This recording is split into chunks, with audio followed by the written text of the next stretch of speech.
Siko Aner a eu plus de 245 journalistes. Le local a pas maman Denis. Est-ce que va commis bateau Aner? Est-ce que va sombi bang?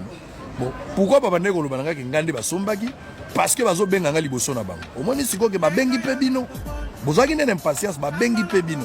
Chers confrères, chers camarades. Au moins que bino pe bokoti na nzungu. Au moins que bino pe bokomi bateau Aner. Au moins que bino pe boteki. Bolo bakate. Soki ba bengi ona note ko za la précité. Koyoka pe motema mabete soki ba bengi ndeko. Bazo benga ngai pour naza muindo te, bazo benga ngai te parce que na lati malam, bazo benga ngai te parce que nazo loba malam, bazo benga nga pour naza na likabo. Mosala na ngendi mami, ba bengi ngai naza invité, na kenda pe na butu te na kenda air nyoso bat bazali. Omoni siko bino kutu wana avantage boke bolie. Tolo bagaboy na verbe pour na kosubisa. Oyoka capacité soko raté feti. Poko yana ndako lié koleka batu baleka batu bayaki na feti. Nous,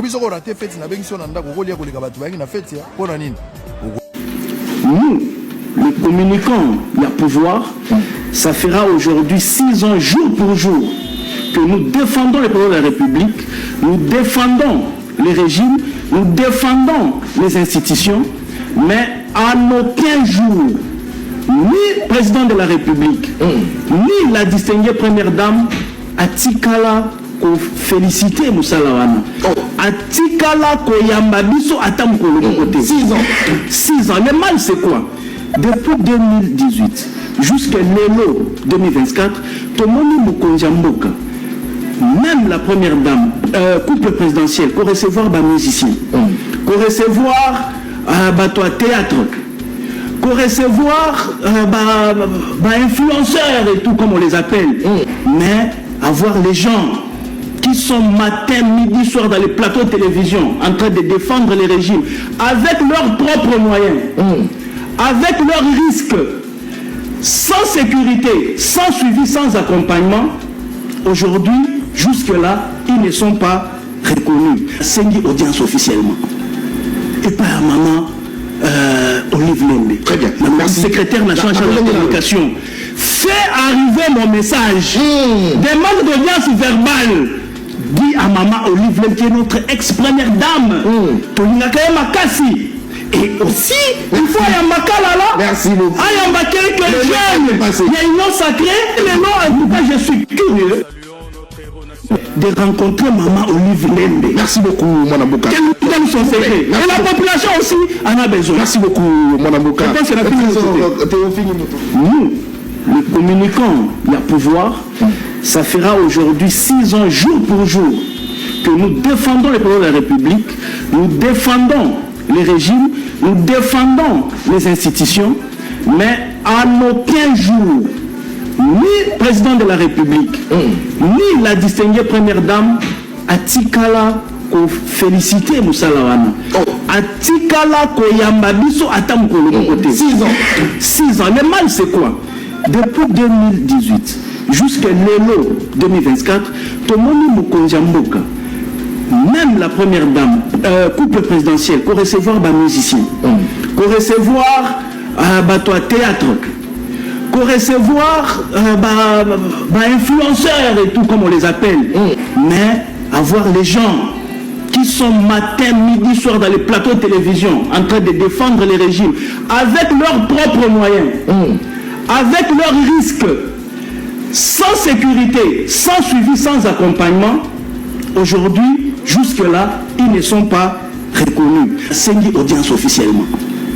Et par maman Olive Lembe, très bien. La secrétaire nationale de la communication, fait arriver mon message. Demande d'audience verbale. Dit à maman Olive Lembe, qui est notre ex-première dame.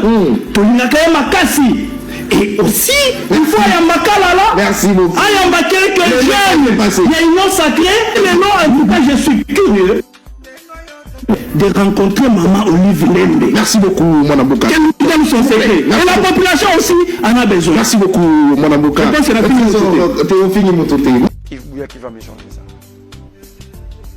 Mais il reste journaliste. Il reste journaliste. Mais il y a même des journalistes, d'autres journalistes, j'ai rêvé de citer leur nom, qui s'attaquent à Peter Tiani, à Yves Bouya et à Lokala. Mais posez-leur la question. Ils ont réussi, qu'est-ce qu'ils n'ont pas réussi de cette dame, la première dame?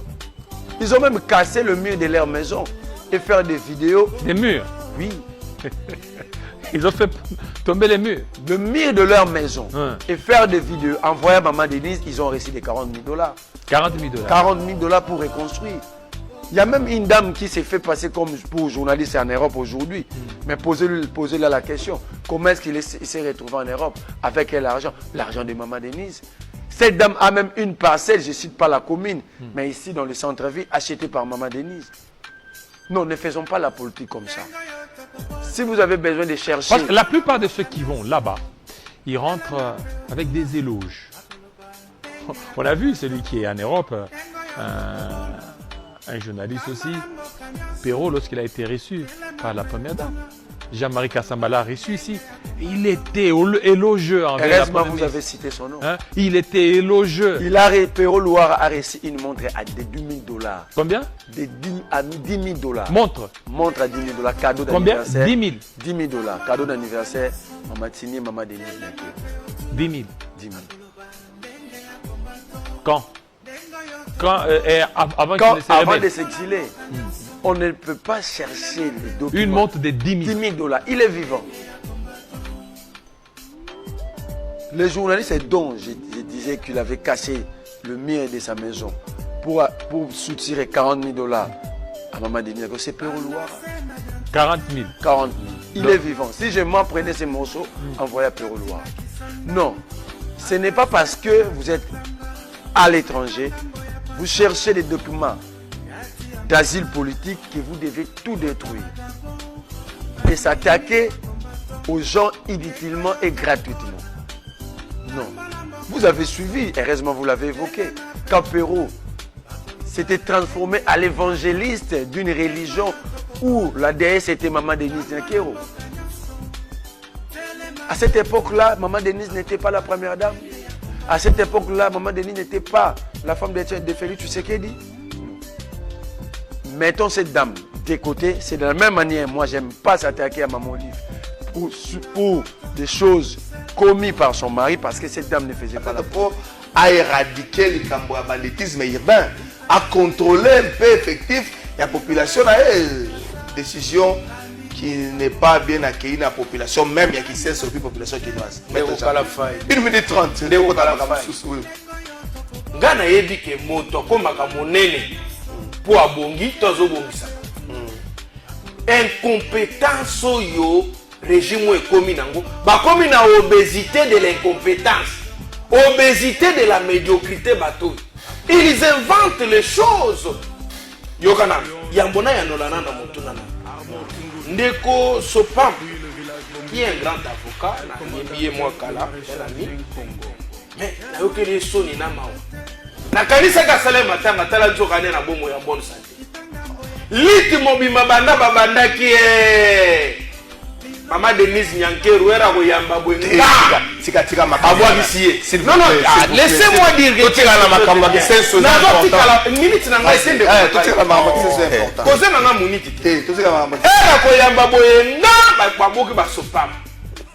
Siko nazo tuna bato bakendaki kuno bayambaki bango pa Maman Denise.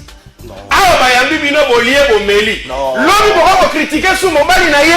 S'il vous plaît. Non, c'est une question à tout s'il vous plaît. Mais Sopam mawa.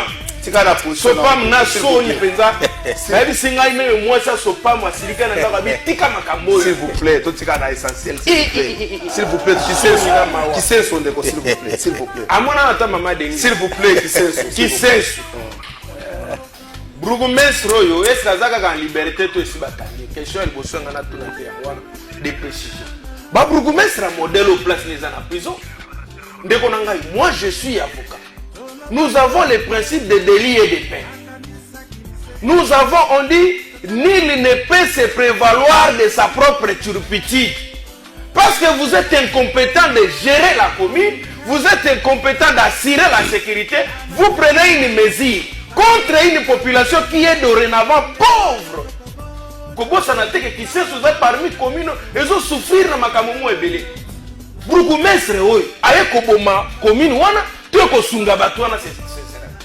Yebisanga ye bourgmestre oy, permis de séjour azoli yango wapi. Bon, conséquence ya moto oyo akozwa yango te akosala na ye aokangai na mobeko ni soki ça donc c'est-à-dire que nakoyebisa yo ke awa bourgmestre oyo nakosenga na procureur général Firmin Mvonde kangela biso bourgmestre oyo ça c'est un des autres. Il crée un droit qui n'existe pas. Il crée une taxe moko et ça peut exister. Ça appauvrir la population. Ça ne se justifie pas. Nayoki keza pona ko surveiller la population, mouvement ya population. Mais monsieur le bourgmestre, to longola to tona bunaga no sala biloko no sala. To longolo to tino na masisi dena, yoko mibenga bourgmestre. Oko sala maladi to kimi na poto. C'est-à-dire que bavani na Kinshasa pona ko déranger ka mitu abak. Omi mboka oyo tikana suksana ko katanga tena minute. Yoka na bisaye. On est comme le gouvernement à 12. C'est comme maintenant là. Ozo kono ba so ba condamner kuluna ba godie mikai. Mais papa, bo godie mikamutu c'est-à-dire ça na voie de recours te a okenda na appel te a kosala eloko moko te. Mais d'œuvre oyo États-Unis ezo luka bango ba tia na bilanga ba tonga banzela ba sala boy ba sala et pas na biso za main d'œuvre ko kinda na prison. Et pas na biso te na bomba ba na prison. L'état ba na kozo en charge ba to fala ba zo l'état en charge. Manque ya politique et vision normale au sommet de l'État. Bourgmestre na bino yo, soki ya kisenso yo, na ko senga no bourgmestre retirer na kinye eloko na yo. Soki te, moi je vais te mettre en accusation. Merci beaucoup. Bonjour Kalapa Likamba kisenso la kisi partage ya pays kendeti na ba province tala likanisi ya ba union de diviseurs par force. Juste ma première dame a fandisi ba journaliste na ba communicateur ya opposition na ba indépendant aleli si bango apesi bango beloko ya korea na feti apesi bango na ba enveloppe abosani ba communicateur na ba journaliste ya union sacrée te tout ba communicateur ya union sacrée na journaliste ya union sacrée to se retrouver rejeté to yebite pa communicateur union sacrée totali to moni maman Olive Lembe ndo aleli saka ba journaliste ayebaka comment ko gérer ba journaliste na ba communicateur chaque fait ya année mama oyo ayebi ko bokola bana na ndako aleli saka bana na ye na ba invité mesa moko na ndako na ye.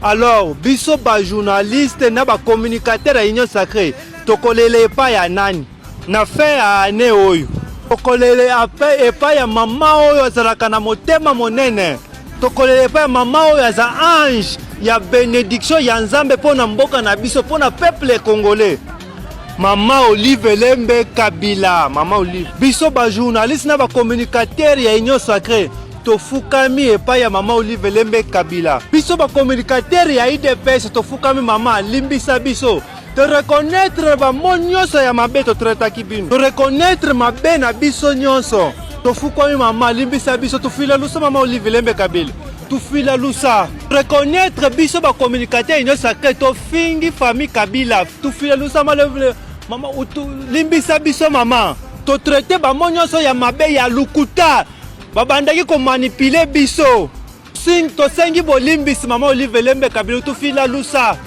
boluka to eno mwabu mko boite tukuya to parce que yo mama Olive Lembe oyebaka ko gérer bana oyebaka ko gérer bana nyonso ko gérer ka ba journaliste ya FCC na PPRD na ba journaliste nyonso ezande na tir na yo mama ya ko gérer bana nyonso sans problème na eloko na yo ya muke oyo zuwaka ya muke oyo oyebaka ko gérer batu nyonso za lumière ya social pona mboka na biso mama Olive Lembe Kabila oza source ya bénédiction pona mboka na biso mama Olive Lembe Kabila tofukwami mama limbisa biso tufile ko kulusa mo Olive Lembe Kabila tosala ki manipuler na association oyo ya ba Auguste Kabuye ba malfecteur ba manipuler biso na fait ane ba bwa kisi biso mama Olive Lembe Kabila limbisa biso ba journaliste ba communicateur ya IDPS mama Olive Lembe mama Muleji oyo yeba ko gérer ban mama Muleji mama ko endela majund mama ban mama ko sokele ka hesa kanshima mama tufile kwa kulusa limbisa biso mama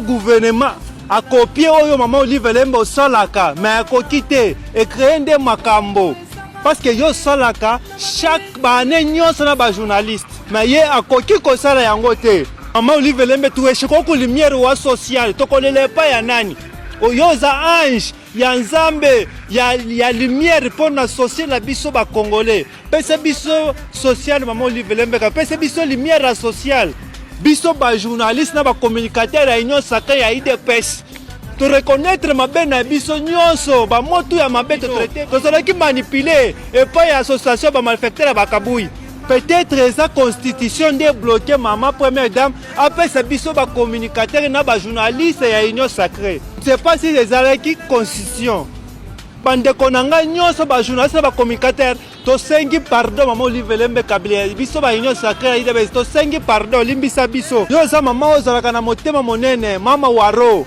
parce que yo fokusaka tema nyonso osalaka tomonaka nyonso osalaka eza ndio na tire na yo yo nde olelisa mama Olive Lembe yo nde olelisaka biso bakongole na mboka oyo yo nde opesaka bakongole misala parce que yo nde oboyaka na yo bafokosala baplace ya lix kosala bavoyage ya lix kosala babureau ya baconfortable ya baclimatisé kosomba bamontre ya cher kosomba bakabelo ya cher kosomba babijou ya cher mais na mbongo na yo moke oyo ya babilanga oyo nde olelisaka biso bajournaliste bacommunicateur chaque fin ya année mama Olive Lembe limbisa biso udi mama muleji bajournaliste ya union sacrée ya IDPS nitujile kwangani mukwabu kako kwa mama Olive Lembe Kabila to mama Olive Lembe yoka kolela ya ba journaliste na ba communicateur ya union sacrée parce que soki to sali ba analyse ya oyo gouvernement na biso oyo tuteto ya chilejele o to sali pona peuple congolais et to pona peuple congolais na oyo mama Olive Lembe asali na oyo mama Olive Lembe asali pona peuple congolais mama Olive Lembe to kopesa ata 98%. Pendant 6 ans oyo ya pouvoir na biso mama Olive Lembe topesa 98% ya social ya oyo asali pona peuple congolais na pouvoir ya biso oyo ya chilejo ya 6 ans oyo tosali pona peuple congolais tokopesa 14% parce que na union sacrée to enregistré détournement ba promesse ba voyage na kokosela ko changement ya constitution pona mama Olive Lembe Kabila to enregistré éducation OK. Pour l'éducation, mon Olive Lembe bundi pour l'éducation. Pour la santé, mon Olive Lembe bundi pour la santé. Pour la social, mon Olive Lembe bundi pour la social. Pendant 6 ans, il y a pouvoir na bisu et ya chilejel. Puis pour la copesa batu misara, mon Olive Lembe pesi plus de 89% ya ba congolais misala ma na pouvoir na bisu to pesa ta mutu mo côté. De to pesa mon Olive Lembe. Merci ebele na bolimbisa limbisa bisu. Mama Olive, yo nde olelisaka ba comédien, ba journaliste, ba communicateur, ba artiste. Yo nde opesaka biso ba journaliste, ba communicateur, ba comédien, ba artiste. Opesaka biso voleur ya ba catégorie nyonso. Yo salaka choix te. Même ba journaliste oyo ya CC, même ba artiste ya CC yo olelisaka bana nyonso. Mais tomoni mama gouvernement asali kaka choix azo kaka ba journaliste na ba communicateur oyo déjà oyo ya likolo oyo baganyaki déjà bango vi apwakisi nyonso oyo ya CCC oyo biso toyebani te tokolela pa ya nani tokolela kaka pa ya ange ya lumière oyo ya bénédiction ya Congo na biso mama Olive Lembe Kabila.